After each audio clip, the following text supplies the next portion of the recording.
Nickel, homecoming, yeah, turn up, easy, do they been waiting on me, So I laid down on the bed and to listen to his heartbeat, and I said, damn, this motherfucker's still beating. I went upstairs to grab a kitchen knife. I went back downstairs, took off his pants, I sucked his cut his head off at the same time, because the only SD that I would ever be doing would be sucking. Then I chopped his off and concealed the crime. I used a nearby shower drain to pour out the blood and put in bags and boxes around the basement to store the body parts in. To follow a developing story from Baytown, a woman is under arrest accused of killing her boyfriend and dismembering his body with a machete. He was last seen at his apartment on James Bowie Drive back in August. This is Stephen Coleman, known to his music fans as Slim Da Don, a father, a rapper, a good son, who would be found scattered across multiple dumpsters and landfill in Baytown, Texas, in pieces so small that his mother would never be able to bury him whole. I don't miss a day, go a month, go and bring flowers. I had to bury what they found. But here's what makes this case even more haunting. Stephen saw it coming. He warned multiple friends that if anything ever happened to him, if he disappeared or turned up dead, they needed to investigate his girlfriend, Cierra Sutton. He knew, his friends knew, and yet no one could stop what was about to unfold. Stephen Coleman wasn't supposed to be in Texas. Born on May 15, 1985 in New Orleans, he was supposed to be there, chasing the music career he dreamed about since he was a kid. But Hurricane Katrina forced him out. Emergency crews are getting ready for one of the biggest hurricanes in U.S. history. Harvey is on the doorstep. All around Houston, residents have fled the area, some to other states, seeking shelter from the storm. In 2005, the devastating storm ripped through his city, taking his home, his neighborhood, and nearly his life. Stephen survived, and like so many others searching for a way forward, he rebuilt. He moved to Texas and took a job at ExxonMobil, pulling long, grueling shifts on oil rigs to provide for his two daughters. I am 6 and I love funny jokes. Funny. Now you're 6. What is your daddy's name? Slim. And what else? What's his real name? Real name's Coleman. Yeah, what's the first name? First name is Slim. But Stephen never let go of the dream. During breaks, on lunch hours, late at night after exhausting shifts, he wrote music. Over 300 songs, all stored in his head. No phone, no notebook, just raw talent and a memory that refused to let anything slip away. His friends knew him as Slim Don, the aspiring rapper who believed his lyrics would one day change his family's life. He wasn't chasing fame, he was chasing freedom. I know you're tired of the lies and disguises. They ain't riders, them niggas just ride. Yeah, see me, I make a lot of hits, yeah. And word to the wise, yeah. I work to provide Miss Sanaya with whatever she desire. My firstborn, know your daddy going lurk for it and bring it home. Soul music keep me hanging on. I'm about to lose grip with these clowns false preaching on the pulpit. Take a seat round. Real know it's on. So y'all call that fake shit. Real know you're wrong. I'm appealing your songs, nigga, with a jury full of that done it. If not, don't run it, baby. To his two daughters, Stephen was everything. A protector, a provider, the kind of father who showed up no matter what. And to his mother, Cora Coleman, he was the son any parents would be proud of. Every single day, without fail, Stephen called. It didn't matter how tired he was or where he was, that phone call was sacred. Stephen had no criminal record, no history of violence, no enemies. He was the kind of man who kept his head down, worked hard, and stayed out of trouble. Then, in 2016, Stephen met Cierra Sutton. At first, it seemed like a fresh start, a chance at love. But behind closed doors, something darker was already taking root. And soon, Stephen would realize he'd let the wrong person into his life. Cierra Alexis Sutton seemed ordinary enough. She worked at a veterinary clinic in the area, a single mother raising her 10-year-old daughter, Trinity. Her background check came back clean. No arrests, no violent history, nothing that screamed danger. When she told Stephen she was struggling with family issues and needed a place to stay, he didn't hesitate. That's who Stephen was. He saw someone in trouble and opened his door. Cierra moved into his one-bedroom apartment at Briarwood Village sometime in early 2017, just months before everything would fall apart. At first, Stephen's friends thought he was just being generous, helping someone get back on their feet. But the longer Cierra stayed, the more uncomfortable they became. Stephen started confiding in his close friend, Elisa de los Santos. The relationship was toxic, he told her. One day they'd be fine, the next day they'd be at each other's throats. Elisa would later call it a love-hate relationship, the kind where you can feel the tension even when everything looks calm on the surface. But what Stephen told his friends next should have set off alarm bells everywhere. He warned them repeatedly, "If I ever go missing, if something happens to me, you need to look at Cierra." He didn't just say it once. He said it to Elisa. He said it to another friend, Dominique Clark. He made sure multiple people heard the same message. According to Elisa, Stephen wanted out, but Cierra wasn't letting him go. Dominique's description of Cierra was even more chilling. He said she had the mind of a bad spirit. Not angry, not unstable, something darker. Stephen felt the danger. He knew enough to warn people, but he never filed a police report. There was no restraining order, no domestic violence call on record. His mother, Cora, had raised him in a good neighborhood, kept him away from trouble his whole life. So what was happening inside that apartment that made her son so afraid? The answer would come in the worst way possible. But if you're wondering like I am, why didn't Stephen just leave? Why didn't his friends push harder? Then drop your thoughts below. And if you haven't subscribed to Hidden Crime Network, now's a good time, because what happens next is as gruesome as it gets. August 16th, 2017. Stephen came home from his shift at ExxonMobil that evening, tired from a long day of work. At some point, he and Cierra got into an argument.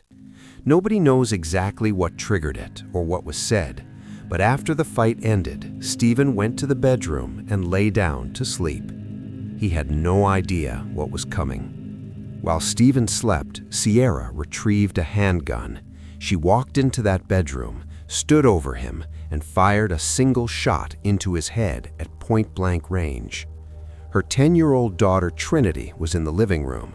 In that small apartment, she was just feet away from where her mother had just committed murder. Blood covered the bedroom floor next to the bed. It soaked into the sheets. Stephen Coleman, the man who had warned everyone this might happen, was dead. And for Cierra Sutton, the night had only just begun. Most people who kill in a moment of rage, they panic, they call 911, they run, they fall apart. Cierra did none of that.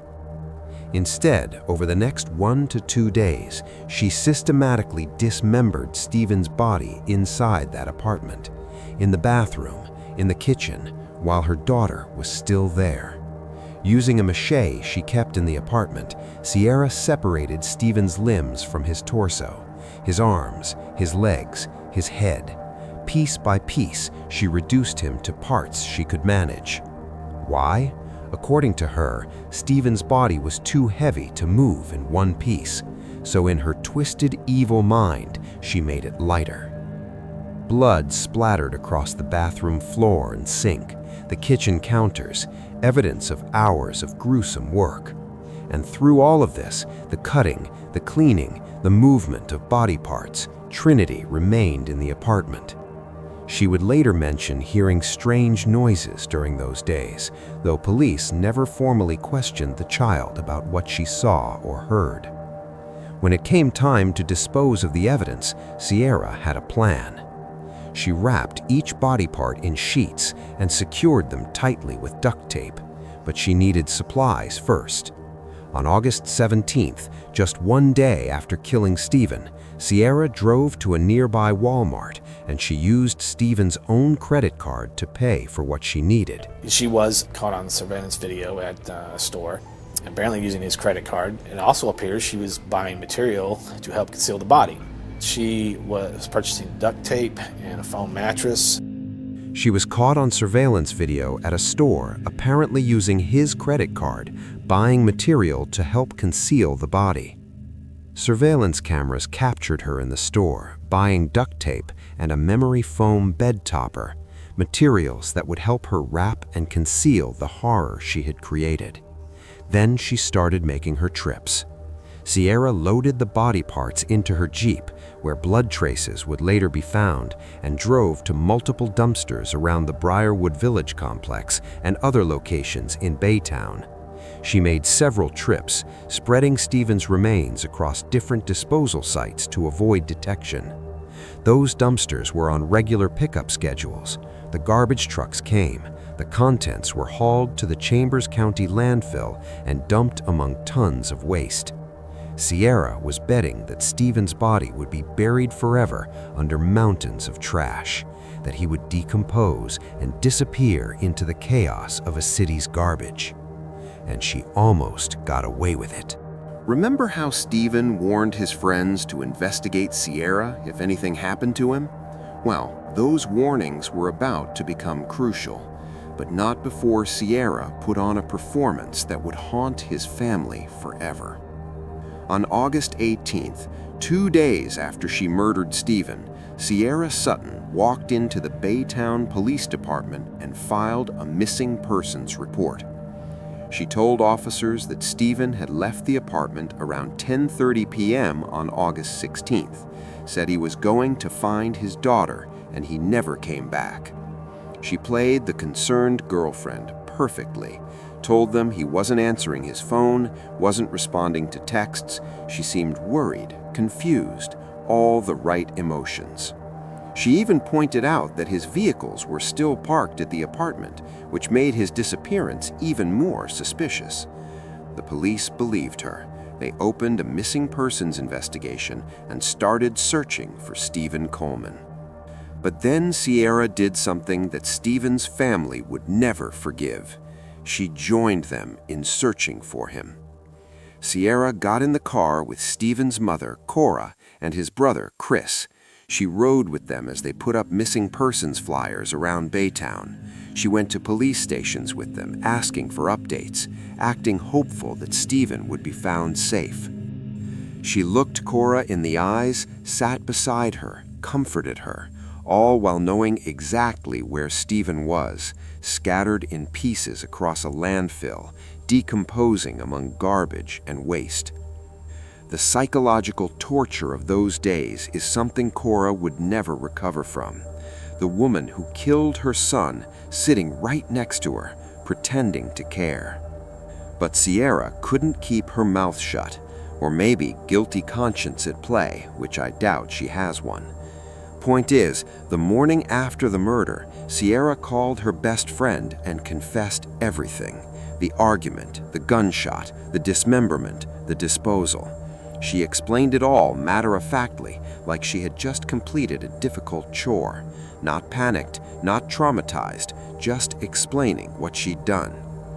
She also confessed to her brother's girlfriend while staying with family. Same tone, same coldness, no remorse. Cierra wasn't falling apart. She was just telling people what happened, as if cutting up a human being was no different than cutting up firewood.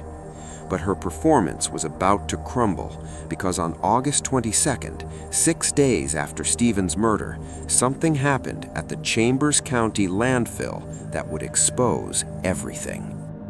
August 22nd, 2017, 6 days after Stephen's murder. An equipment operator at the Chambers County landfill was using a tractor to push garbage around when he spotted something that made his stomach drop. A human torso, severed from mid-thigh to belly button, just lying there among the trash. But at the Baytown landfill, workers make a gruesome discovery that puts all their preparations on hold.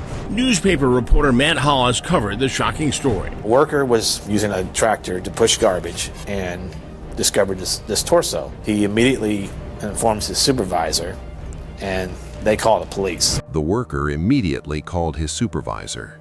They called police, and what had been a missing persons case suddenly became a homicide investigation. Now here's where the timing gets even more chaotic. Hurricane Harvey was barreling toward the Texas coast.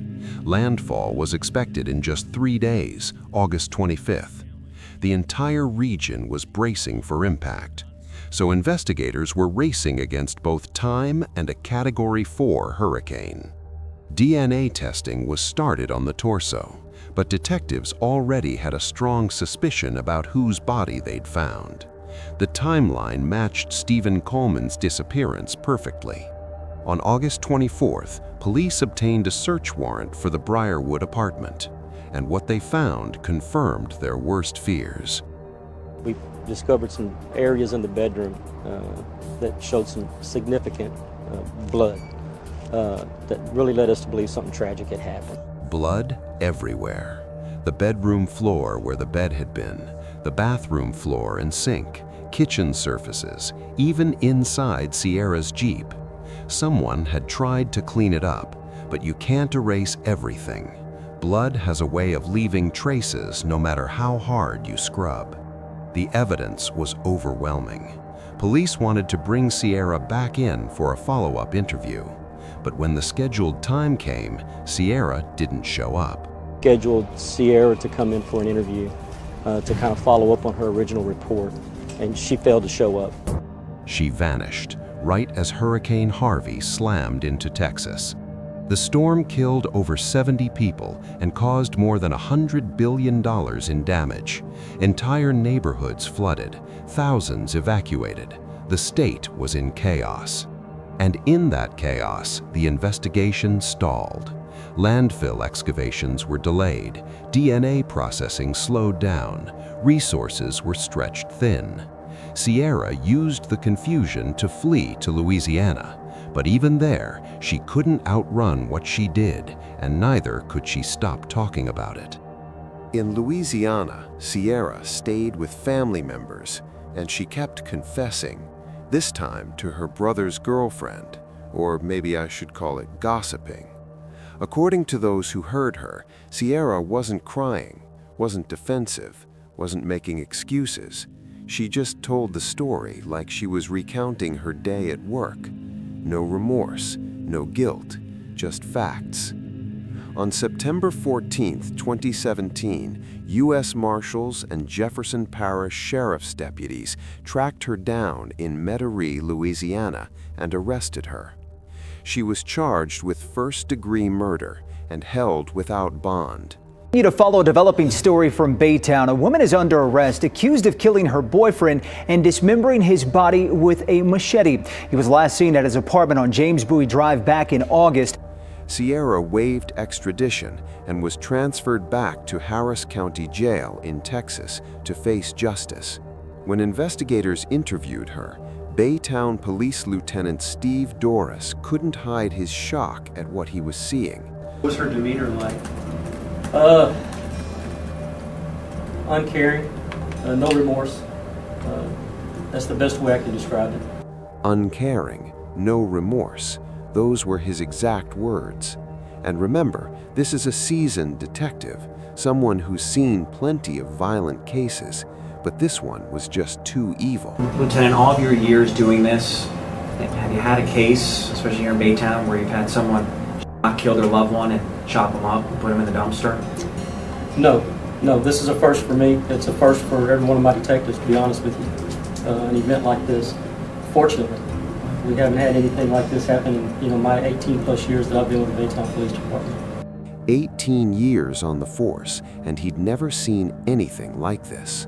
Not just the brutality of the crime, but the complete absence of human emotion from the person who committed it. The evidence against Cierra was overwhelming, but Stephen's family still had questions that police never seemed to fully answer. Stephen's mother, Cora, raised some troubling questions that investigators never fully addressed. First, the gunshot.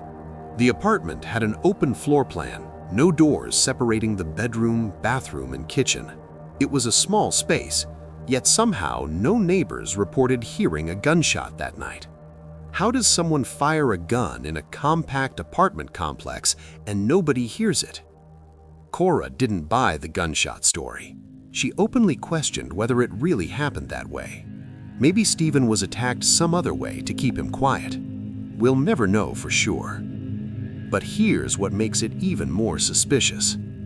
Days after Stephen disappeared, neighbors reported seeing Cierra in the middle of the night cleaning out his apartment, taking out all of the furniture. And she wasn't alone. There were a couple of other men helping her. Now, days after Stephen Coleman disappeared, neighbors tell me they saw Cierra Sutton in the middle of the night cleaning out his apartment, taking out all of the furniture with a couple of other men. She even tried to sell some of that furniture to some of her neighbors. Bold move for someone who just murdered the owner. One neighbor, Donald Wooten, said he asked Cierra where Stephen was. Her reaction? She seemed shocked by the question and acted like she had no idea what he was talking about. But even then, he felt something was off. I asked her about him, and she seemed kind of shocked. She goes, "Why are you asking me that?" I said, "Well, I heard that he was missing for a while." And she kind of carried on like she didn't know anything about it. So who were these men helping her move furniture? Were they involved? Did they know what happened? Police never identified them, never followed up publicly. And here's another question. Why wasn't Cierra charged with tampering with a corpse or child endangerment? Her 10-year-old daughter was in that apartment during the murder and dismemberment. Under Texas law, that's child endangerment. Tampering with a corpse is a second-degree felony carrying 2 to 20 years. Yet prosecutors only charged her with murder. Maybe it was strategic, focus on the strongest charge and guarantee a conviction. Or maybe there were other reasons we don't know about. Either way, those questions remain unanswered to this day. In February 2019, Cierra Alexis Sutton was convicted of murder and sentenced to 45 years in prison by Judge Deshaun Jones. Although that kinda sounds lenient to me for Texas, known to be tough in sentencing. Under Texas law, she has to serve at least half that before parole eligibility, so roughly 2040. She's currently at the Christina Malcolm Crane Unit in Gatesville, Texas. But what happened to Stephen wasn't a one-off horror story. It happened again. I got lazy. Okay. I got lazy, and that's what I did. So How did you dismember his body? knives, With what? knives. Knives? Just more than one knife? Where'd you get those from? Kitchen. Couldn't find mine, and I wasn't sharp enough. You weren't sharp? No, it was alright. Redneck. The case of Taylor Shabbos. In February 2022, 5 years after Stephen's murder, she strangled her boyfriend, Shad Therion, in Green Bay, Wisconsin, then dismembered his body in his mother's basement. Like Cierra, she scattered body parts, no remorse. She later admitted she enjoyed it. Shabbos got life without parole in July 2023, while Cierra got only 45 years. What's chilling is the pattern, the extended dismemberment, the lack of human revulsion. Both women treated their victims like objects to process, not people they once claimed to love. And I wonder if these people were born or fell from the sky. For Stephen's family, knowing his case fits a pattern doesn't bring comfort. Cora Coleman still visits Stephen's grave regularly, brings flowers, talks to him, but she couldn't bury him whole. Many of his remains were never recovered from that landfill. The family buried what they could find, partial remains representing only a fraction of their son. Not just grief, but desecration. Not just death, but incomplete closure. The haunting question, could this have been prevented? Stephen warned his friends multiple times, "If anything happens to me, investigate Cierra." They remembered. They believed him enough to recall it later. But was it enough? Could someone have pushed harder for him to leave, checked on him sooner, called police on his behalf? We'll never know. What we do know, Stephen Coleman was a good man, a devoted father, a son who never missed calling his mother, a brother, a talented rapper with dreams. He helped someone who said she had nowhere to go. He opened his home out of compassion, and she killed him in his sleep, cut him into pieces, threw him away like garbage, then sat beside his mother, pretending to search for him. Stephen tried to warn everyone, but by the time anyone acted, it was too late. Have you ever ignored a warning about someone close to you or seen red flags you didn't act on? Drop your thoughts in the comments. If this case made you think twice about who you let into your life, hit the subscribe button, like, and share. We cover the warnings we miss and lessons from people who paid the price respectfully. Until next time, remember, when someone warns you about danger in their own relationship, believe them and check if there are ways you can help. Stay safe, stay wise, and thank you for joining us today. See you in the next story from Hidden Crime Network. Bye for now.